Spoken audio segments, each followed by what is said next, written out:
and certainly the trend is in the wrong direction for us right now. Despite Winnipeg's caseload continuing to rise and Manitoba Health continuing to call this increase concerning, there are no additional health measures on the way yet for the capital.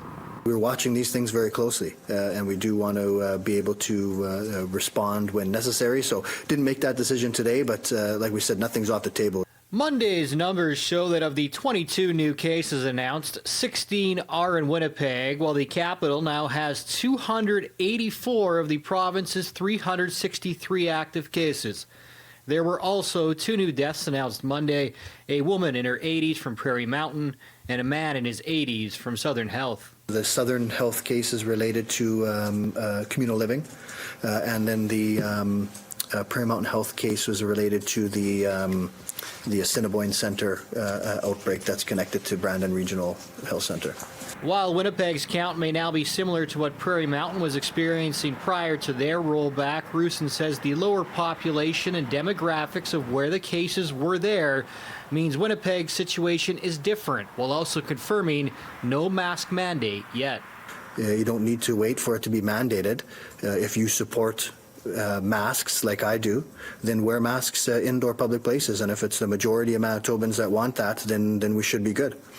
Confirmation as well, there are additional cases tied to the outbreak at John Pritchard School, but our province's top doc could not say how many Monday as they reconcile their testing data from the weekend.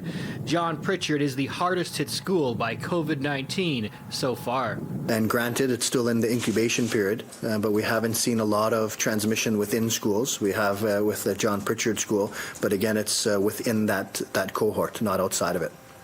Meanwhile, a little more clarity on new dollars for school COVID mitigation efforts coming earlier in the day from the Education Minister.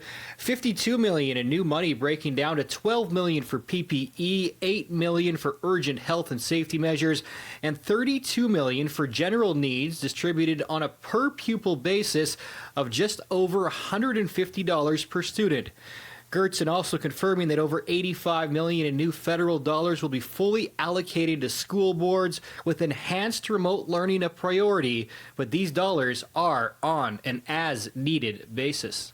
So rather than, sort of flying a plane over and dropping hundreds of millions of dollars out over individual schools, we are, having accountability processes to make sure that, we know that the money is being spent on the things that parents would expect it to be spent on when it comes to keeping their students safe, making sure that it's being spent on the things that the federal government would expect to be spent on as well. In Winnipeg, Jonas Gilbart, City News.